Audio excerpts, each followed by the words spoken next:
안녕하세요. 에스더입니다.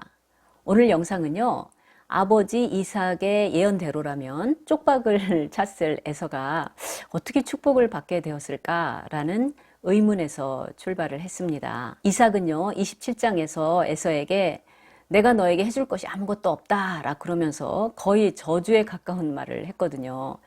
그런데 야곱이 바단 아람에서 소위 금의 환영을 하면서 또 생명의 위협을 느끼면서 에서를 만났을 때요. 에서는 당시에 이미 세력가, 재력가가 되어 있었습니다. 이 수수께끼를 풀어나가면서요. 저에게 참 도전이 되었고 좋은 공부가 되었습니다. 이것을 위해서는요. 아브라함과 롯의 관계, 이삭과 이스마엘의 관계, 그리고 야곱과 에서의 관계를 폭넓게 살펴봐야 되겠더라고요.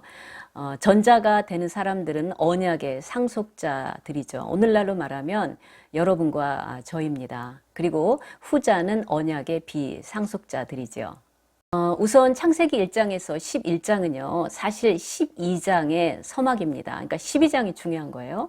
그리고 12장에서 아브라함 언약의 세 가지 요소는 땅과 자손과 축복의 통로지요.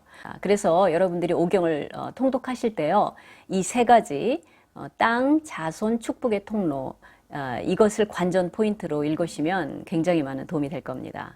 첫째 땅은요, 가나안 땅, 즉 약속의 땅에 대한 소유권을 말합니다. 즉 지역적인 어떤 중요성이라기보다는요, 하나님이 왕이 되시는 영적 왕국을 나타내는 상징성이 있는 거죠.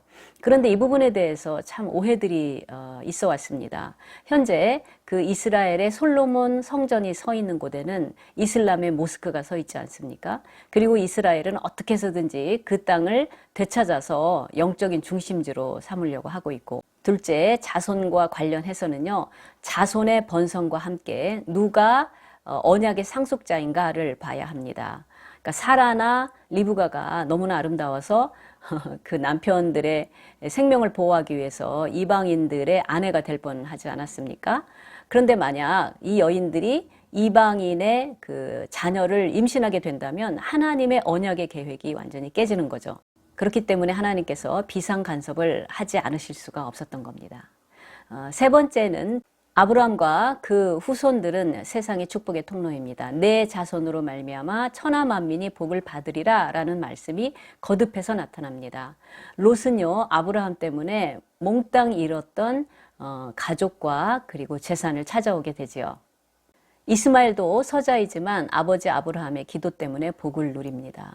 이삭도 결국엔 야곱을 불러서 언약적인 상속자로서 축복을 하게 되는데, 야곱이 바단 아람의 라반의 집에서 20년을 보내게 되지 않습니까? 그 기간 동안 야곱 때문에 라반의 집이 복을 받습니다. 요셉은 어떤가요?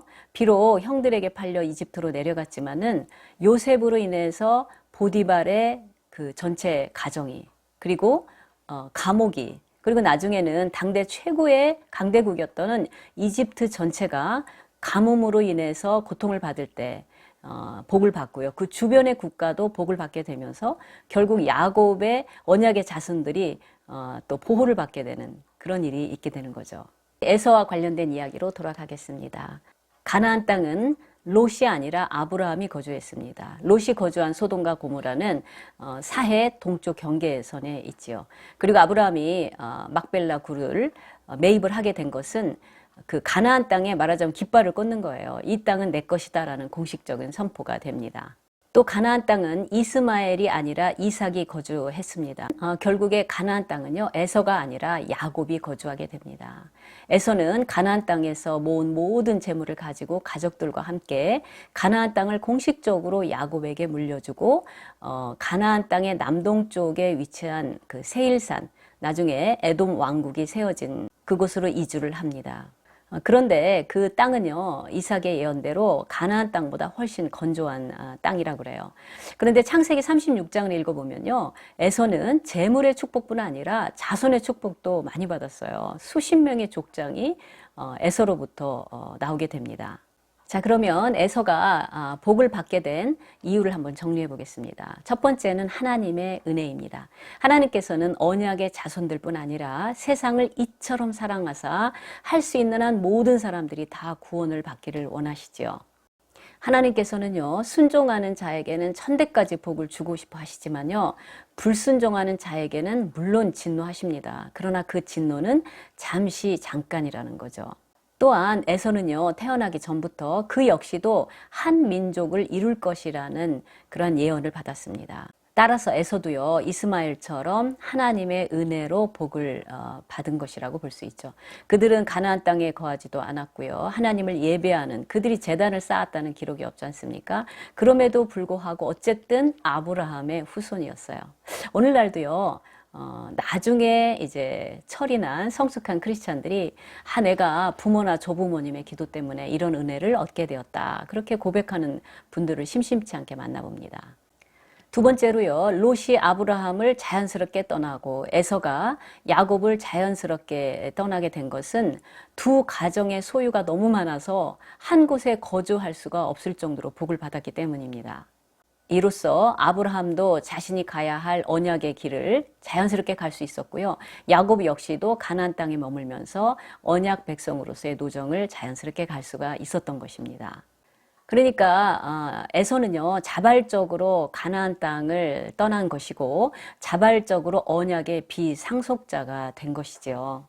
만약에 에서가 가난했고 세력가도 아니었다면 야곱을 용서하고 또 야곱의 언약의 상속자로서의 지위를 인정할 수 있었을까요?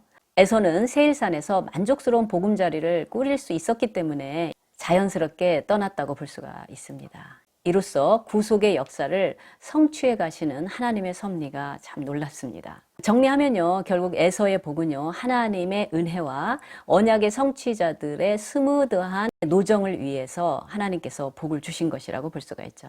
여러분의 믿음의 생활을 끊임없이 방해하는 사람들이 놀랍게도 결국에는 스스로 사라져가는 것을 경험한 분들이 계실 겁니다.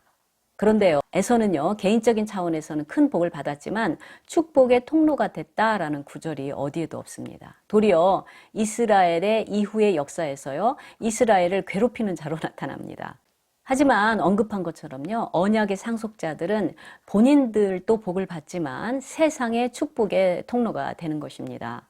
여러분과 저도 언약의 상속자 아닙니까? 그 말은 여러분과 저 때문에 우리 주변의 사람들이 하나님의 복을 맛보아야 한다는 거죠. 이것이 여러분과 제가 이 세상에 사는 동안의 특권과 그리고 의무인 것 같습니다. 요즘 장안에 화제가 되는 분이 있지요. 이삭 토스트의 김하경 대표이십니다. 남편이 건강 문제로 어려움을 겪으면서 생계를 책임져야 했었습니다. 그러자 이제 토스트 가게를 열어서 결국에는 이삭 토스트라는 사업으로 큰 성공을 하게 되죠. 그런데 김 대표님은요, 원래 회사를 하실 생각 1도 없었다 그래요.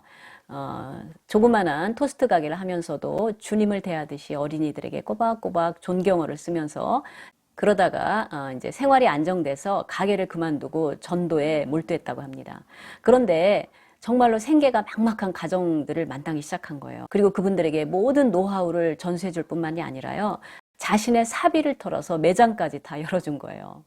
그러니까 사람들이 몰려서 매장이 어쩔 수 없이 하나 둘씩 늘게 되지요.